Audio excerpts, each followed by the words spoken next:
Hi guys, my name is Victor. Welcome to my DIY time channel. In this video, I'm going to show you how to extract broken or stripped off bolt or screw.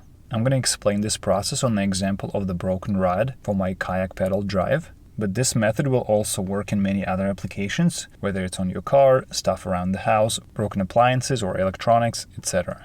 To extract a broken bolt, first use a penetrating grease spray to dissolve any rust and make the extraction process a lot easier. Second, use a center punch tool to make indent in the metal right in the center of the broken bolt. Step 3. Drill a hole right through the center of the broken bolt. Start with a very small drill bit and then increase the size gradually.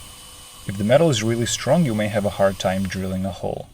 If that's the case, you can use a little bit of oil to prevent the drill bit from overheating and breaking. Next, we're going to use extractor set to remove the broken bolt.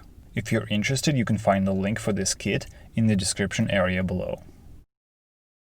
Next, we tried to use the extractor tool, but unfortunately the rod was made out of really strong alloy and the extractor just broke.